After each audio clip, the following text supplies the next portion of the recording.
Your new book, first of all, is a companion piece to the Dublin Rising 1916. Would you like to say how it's a companion piece? Well, at one time, when I started all these books together, I had a great deal of information put into one book. And I thought because I was accumulating more and more information, it would be better to separate the two. Dublin Rising is really a book of where everything happened, as much as I could do it. Who's who in the Dublin Rising obviously talks about the people. And in my opinion, I really try and break everything down to the people. Even when I'm talking about a building, I want people to understand that there were men and women there. And it is what the men and women did in that building is what's important. Not the general concept, not the overall view, but what the women and the men did in the Rising. And that's what this book does, and that's why the two go together so very well.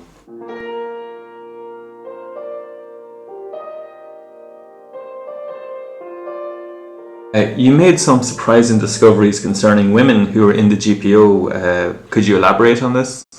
Sure. I think in many previous books from years ago, it was said there were 34 women in the GPO. And I really found there were far, far more women in the GPO than that. You might question some of the people I put in there, but I do so because I think it's important that they get credit for it. Hannah Sheehy Skeffington, for example, is listed in the book. Now, most people would say that she was a pacifist, and she was. But she might have been one of the most unpacifistic pacifists I know. In the early 1900s, she was thrown in jail several times when she was demonstrating for women's suffrage. One of those times she was thrown in jail because the demonstration included breaking all the windows in Ship Street Barracks. So she was much more of an aggressive person than was her husband Francis. But she came to the GPO on Monday with food, stayed there, and cooked for the rebels. Then on Tuesday, she did the same thing to the rebels in St. Stephen's Green when they went to the College of Surgeons. And then, of course, on Wednesday, her husband Francis was so tragically killed. But there were a great many more women in the GPO that were given credit. And as throughout the book, I try to include as many people as I possibly could, because I do believe that they deserve credit for taking the courage and sacrificing for Ireland that they did at the time. So was there a sexist attitude at that time towards women or not during the Rising? I think that there certainly was. I think if you take a look at the women and how they were used in the various garrisons, you can see some sexism involved in there. And of course we have the situation with De Valera where he didn't have any women in his garrison. Some of the women in their training were trained particularly in first aid. They were trained in supplementary or supportive activities for the men. They did have some rifle competitions, and some people did involve themselves in that, but that wasn't very common.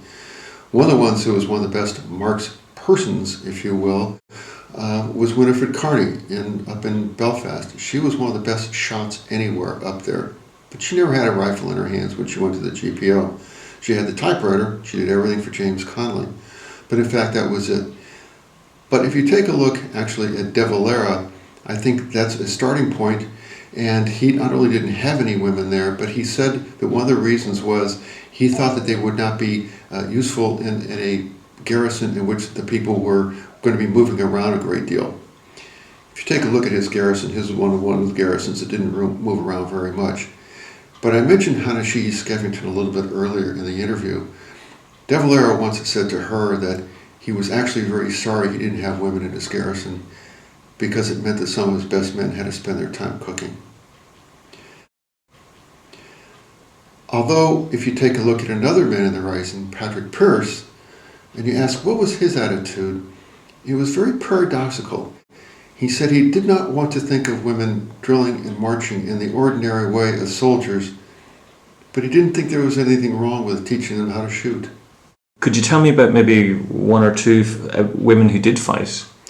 Oh, sure. There were a number who did. One that is, of course, very famous for it was Margaret Skinner, who was in St. Stephen's Green. And actually, she was leading a patrol down to the Russell Hotel at one time, where she was wounded 3 times. But when she wrote her book, Doing My Bit for Ireland, she didn't pull any punches, and she was on the rooftop there at the College of Surgeons. And what she said was, many times I saw the man I shot at fall. And there were others as well. One I'll just mention was Josephine O'Keeffe. Josie O'Keeffe was in the area of Smithfield in Jameson's distillery, and she sat in a window with Bobby Holland during the whole week. And they sat there with two rifles. He would shoot at the British out of the window. She would load the other rifle, and they would switch off. He simply could not have done that without her help.